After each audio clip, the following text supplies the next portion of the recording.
Hey guys, Sharpend here. In this video I'm going to show you how to create the high-pitched lead from GTA San Andreas theme song. It sounds something like this.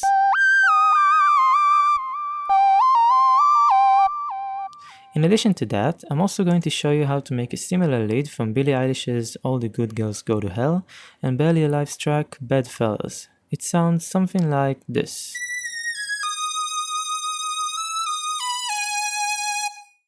So the sound that I'm talking about appears in a couple of songs that I know, like for example the GTA San Andreas theme song, a Barely Alive Astronaut song called Bedfellas, and a Billie Eilish song called All the Good Girls Go to Hell.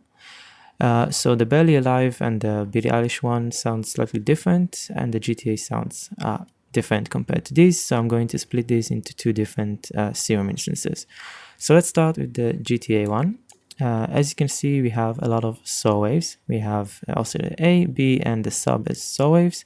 Here's A, here's B, and here's the sub bass. So what I'm doing is basically having 2 octaves above and then 3 octaves above for A and B. And I'm sending both of these to a low pass filter with some resonance and some fat. And basically I'm doing this because the GTA one sounds sort of like an old synth that doesn't have a very harsh high-end content. So that's why I'm removing some of the high-end. But I'm not doing it for the sub bass, so we can introduce some of these highs again. And then in the effects section, I'm adding some tube distortion. And I'm adding a low pass filter.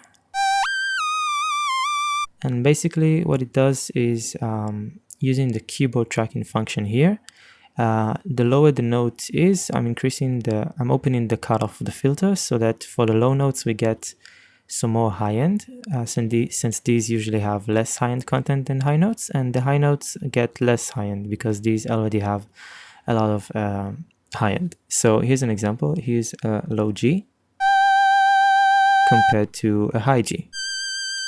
You can hear that the high G is already pretty whiny, so it doesn't need those high frequencies, so that's why I'm taking them away compared to the low G who needs them a bit more.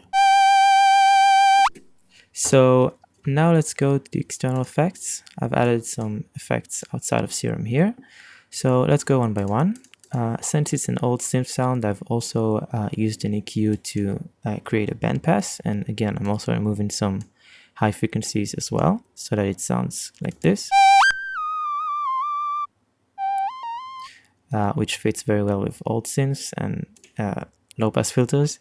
Then I'm also adding quite a lot of distortion and compression.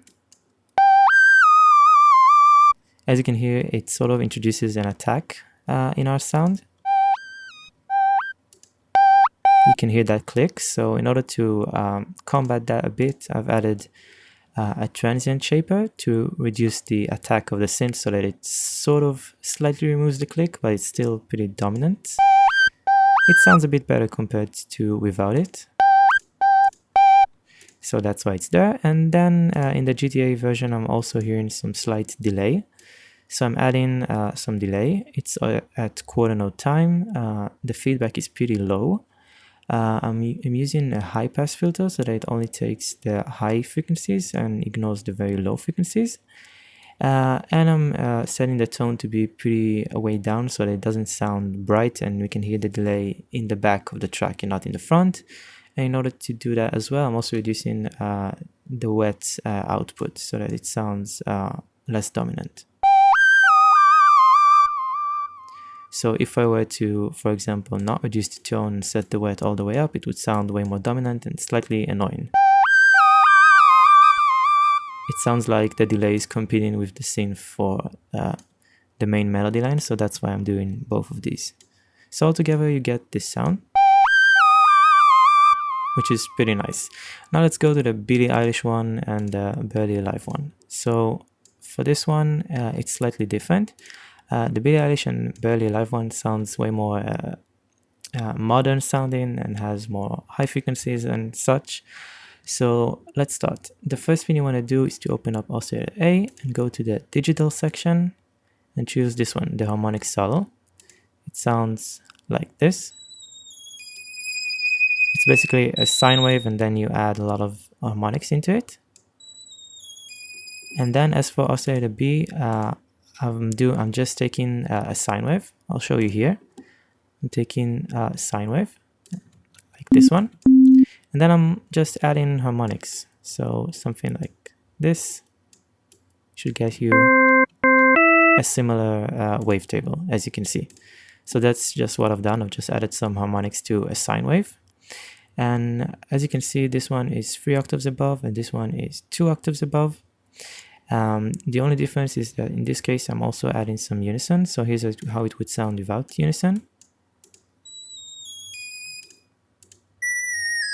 And together.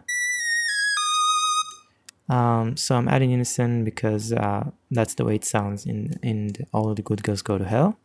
I'm also having a low pass filter. This time the resonance is pretty low, and again it's just removing some very high frequencies and nothing else. So as you can hear, it sounds less obnoxious on the ears, especially if you're wearing headphones. Then in the effects section, I'm having some hyper, which is a unison. So just a tiny bit, and also some dimension expanding to make it wider. Then we have a chorus. The low pass filter is set to be open all the way. The depth is set to be slightly lower since we don't want a very noticeable chorus effect. So again, it's just like the unison to add some more voices. And for the reverb, I'm setting the reverb mode to plate, and then the size and the pre-delay are the lowest as possible.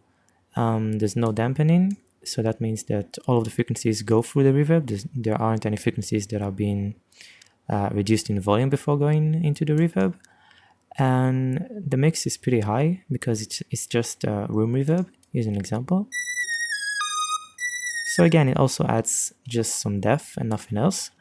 And one more thing that I almost forgot to notice is that in LFO1, I'm modulating the fine-tuning of both oscillators, and I'm doing it pretty fast to create a vibrato effect.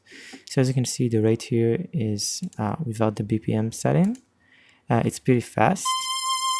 And basically I'm telling it to go both ways, just a tiny bit. And basically what it does is it makes the pitch go up and down really fast, creating a nice vibrato effect. Here's how it would sound without it. Pretty boring, so that's why I'm adding it. And I've also added it in the GTA version. In here I'm using LFO1 to modulate global master tuning. So the master tuning is pretty noticeable. Like if you go for like even 12, it's way too much. Wait, let's play that.